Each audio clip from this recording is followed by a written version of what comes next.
Hola, ¿qué tal? Bienvenidos al canal del Prof. Jorge Garza.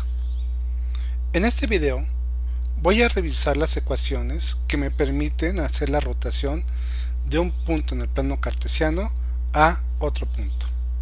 La rotación que voy a considerar se conoce como una rotación rígida, porque la magnitud que tengo sobre el vector en el plano cartesiano se mantiene. Pensemos que lo que queremos es el vector que apunta al punto R minúscula, lo quiero transformar a el punto R mayúscula.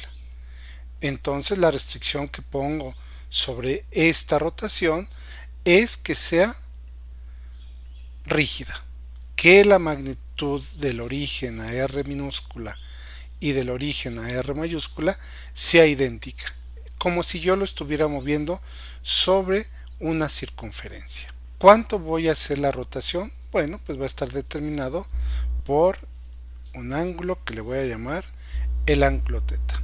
Entonces lo que deseo es hacer un procedimiento para llevar el punto de R minúscula a R mayúscula. Es un procedimiento realmente sencillo y lo vas a poder dominar. Lo que voy a hacer primero es considerar las componentes de cada vector. El vector R pequeño va a tener por coordenadas en X, que es del origen a este punto, R coseno de beta, donde beta es el ángulo que está formando el vector R minúscula con respecto de la horizontal. Entonces, para su componente en X voy a tener su magnitud R coseno de beta y su componente en Y, que va del origen a este punto, va a ser R, su magnitud, seno de teta.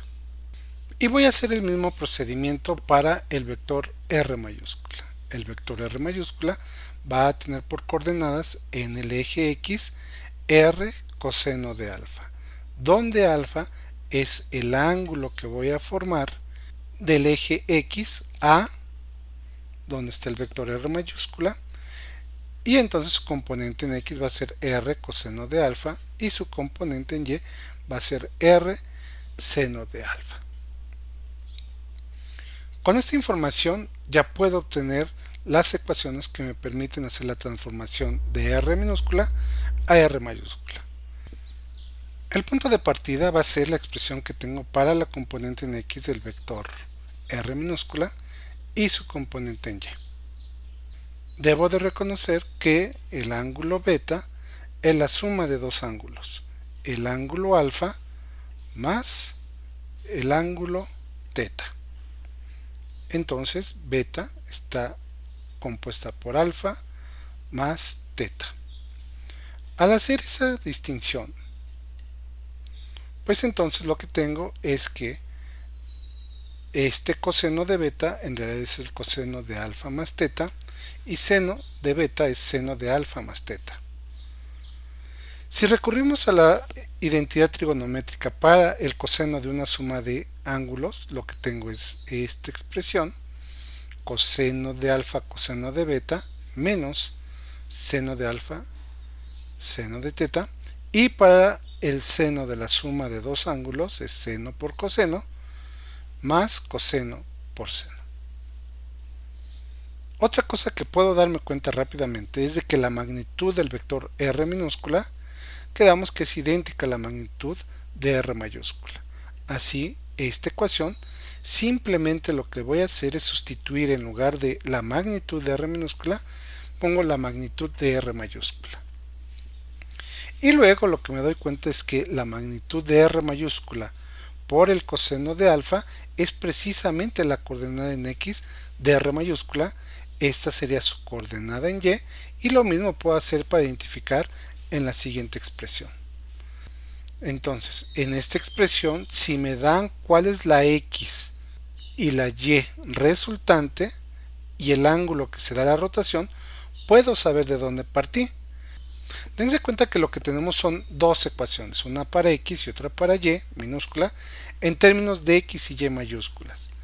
Eso lo que puedo hacer es ponerlo de otra forma, poner la X y la Y mayúscula en términos de la X y la Y minúscula. Entonces, esta expresión lo que me permite es saber cuál va a ser la X mayúscula y Y mayúscula que yo voy a obtener si parto de la X minúscula, Y minúscula y el ángulo que quiero hacer la rotación. En la primera expresión que tuvimos es lo contrario. Si yo sé cuál es el vector resultante, X y Y mayúscula, y cuál fue el ángulo de rotación, puedo saber cuál es el vector de donde partí. Espero que con esta breve explicación haya quedado clara la transformación de rotación de un punto en el plano cartesiano a otro punto, manteniendo la magnitud del vector inicial constante. Hasta luego.